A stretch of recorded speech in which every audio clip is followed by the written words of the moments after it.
stop wandering in the wilderness. How many of us has God given a promise to?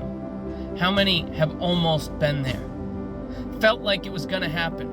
You could see it. You could even taste it. But there was something in the way. There was a giant that was keeping you from your promise. And instead of trusting God to remove the giants, we ran away from the promise.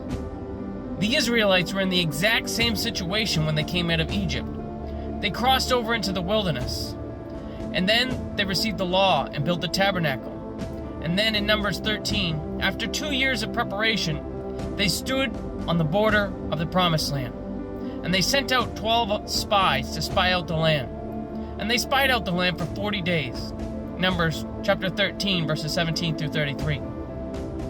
And Moses sent them to spy out the land of Canaan, and said unto them, Get you up this way southward, and go up into the mountain, and see the land, what it is, and the people that dwelleth therein, whether they be strong or weak, few or many, and what the land is that they dwell in, whether it be good or bad, and what cities they be, whether it be fat or lean,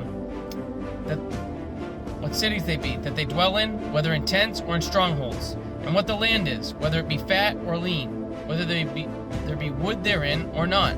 And be ye of good courage, and bring of the fruit of the land. Now the time was the time of the firstripe grapes. So they went up and searched the land, from the wilderness of Zin unto Rehob, as men come to Hamath. And they ascended by the south, and came unto Hebron, where Ahiman, Sheshai, and Talmai, the children of Anak, were. Now Hebron was built 7 years before Zoan in Egypt. And they came unto the brook of Eshcol, and cut down from thence a branch with one cluster of grapes, and they bare it between 2 men upon a staff. And they brought of the pomegranates and of the figs. The place was called the brook Eshcol, because of the cluster of grapes which the children of Israel cut down from thence. And they returned from searching of the land after 40 days. And they went and came to Moses and to Aaron and to all the congregation of the children of Israel, unto the wilderness of Paran, to Kadesh, and brought back word unto them, and unto all the congregation, and showed them the fruit of the land. And they told him, and said, We come unto the land whither thou sentest us, and surely it floweth with milk and honey, and this is the fruit of it. Nevertheless, the people be strong that dwell in the land, and the cities are walled, and very great. And moreover, we saw the children of Anak there. The Amalekites dwell in the land of the south, and the Hittites and Jebusites and the Amorites dwell in the mountains, and the Canaanites dwell by the sea, and by the coast of Jordan. And Caleb stilled the people before Moses, and said, Let us go up at once and possess it, for we are well able to overcome it. But the men that went up with him said, We be not able to go up against the people, for they are stronger than we. And they brought up an evil report of the land which they had searched unto the children of Israel, saying, The land through which we have gone to search it is a land that eateth up the inhabitants thereof, and all the people that we saw in it are men of great stature. And there we saw the giants, the sons of Anak, which come of the giants, and we were in our own sight as grasshoppers, and so we were in their sight. The promises God has for each and every one of us are so great and so wonderful. The problem is when we get to the promised land and we see the giants and we get scared.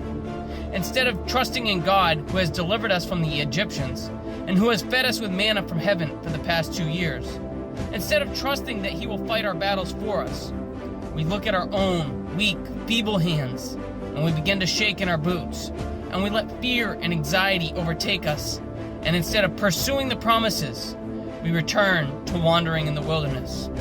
Don't misunderstand me. The wilderness is an important part of our journey. Our faith is built in the wilderness, but the wilderness was made to be part of the journey, somewhere to travel through, not a place to build your home. We were never meant to live in the wilderness. God made us to dwell in the promises. So if you're in your wilderness today, I want you to pick your chin up. That's not your home. You're in training. And if you've ever been in the military, you would understand. Training areas are not vacation destinations. They are generally the armpit of uncivilization. They aren't meant to be fun. They aren't meant to be some place you stay in. They are meant to be a place you pass through. The wilderness is the training area for your promised land. So pay close attention, draw close to God, and learn everything you can. And when he says it's time to go into the promised land, just go. Don't look at the obstacles. Don't look at the giants. Don't look at the problems. Instead, keep your eyes on the solution, surrendering it all to Jesus, and watch as he slays the giants and breaks down every obstacle before your eyes. Remember, Jesus loves you, and we do too. God bless.